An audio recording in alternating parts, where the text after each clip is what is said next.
अस्सलाम वालेकुम। आज हम जानते हैं कि क़ायद आज़म के आखिरी लम्हात कैसे थे और कैसे गुज़रे। उस वक्त पाकिस्तान की क्या हालात थे और क्यों किस तरह गुज़रे थे। पाकिस्तान को आज़ाद होते हुए कुछ ही अरसा गुज़रा था कि पाकिस्तान के बानी यानी क़ायद आज़म शदीद बीमार हो गए थे और पाकिस्तान दूसरी तरफ एक ऐसे हालात में था जो माशी बहरान और भी कई मसाइल से अंदरूनी लड़ाई लड़ रहा था। लेकिन बानी क़ायद आज़म की बीमारी भी उसे गवर्नर जनरल की हैसियत में अपने मुल्क की खिदमत करने से नहीं रोक सका।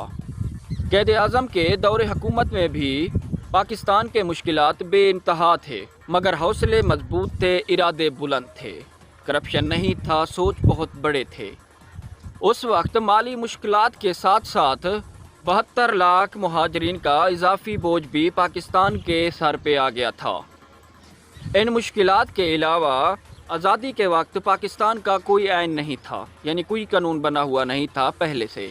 फिर 1935 के बरतानवी आइन को ही कुछ तब्दीली के बाद पाकिस्तान में नाफिज कर दिया था।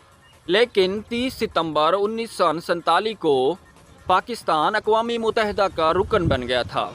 सबसे पहले पाकिस्तान को ईरान ने ही तस्लीम किया था कि यानी पाकिस्तान भी एक मुल्क है, और फ्रांस में पाकिस्तान का परचम पहली बार लहराया गया था। लेकिन जब पाकिस्तान अक़वाम मुत्तहिदा का रुकन बना था तो दुनिया के तमाम ममालिकों ने तस्लीम किया था, लेकिन वो एक मुल्क जिसने इनकार कर दिया था वो था अफ़गानिस्तान, जिसने पाकिस्तान को तस्लीम करने के लिए इनकार कर दिया था। यानी अफ़गानिस्तान ने कहा था कि पाकिस्तान कोई मुल्क नहीं है।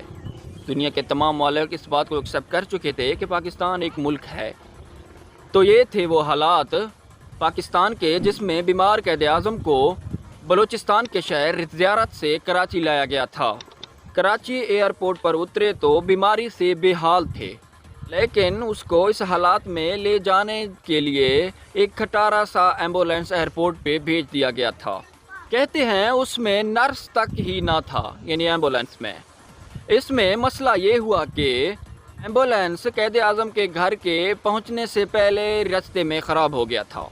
लेकिन जब तक दूसरी एम्बुलेंस मंगवाई गई थी उसको 1 घंटे का वक्त लग गया था।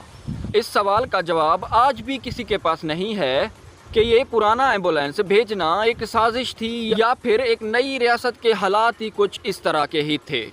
ऐसे भी कहा जाता है कि क़ायद आज़म के आने के बारे में लियाकत अली को पता ही नहीं था। लेकिन एक और बात भी कहा जाता है कि उस वक्त कराची में सिर्फ 2 ही एम्बुलेंस थे, जिसमें एक क़ायद आज़म के लिए भेज दिया गया था कराची एयरपोर्ट पे। क़ायद आज़म जब घर पहुँचे तो बुरी तरह बीमार हो चुके थे। आखिरी वक्त में उसकी बहन फ़ातिमा जना के अलावा और कोई उसके पास नहीं था। वहाँ मौजूद लोगों के मुताबिक क़ायद आज़म के आखिरी लफ्ज़ ये थे, अल्लाह पाकिस्तान, अल्लाह पाकिस्तान। उन्होंने ये कहा और जान की बाजी हार गए। क़ायद आज़म के जनाजे में 6 से 7 लाख लोग थे। क़ायद आज़म के वसीयत के मुताबिक उनका जनाजा अलामा शबीर अहमद उस्मानी ने पढ़ाई थी, और ये थे क़ायद आज़म के वो आखिरी लम्हात। अगर मेरी वीडियो आपको अच्छी लगे तो मेरे चैनल को लाजमी सब्सक्राइब कर दें ताकि आइंदा से आइंदा वीडियो आप तक पहुंच सके। कमेंट्स भी कर दें मेरी वीडियो आपको किस तरह के लगते हैं। थैंक्स।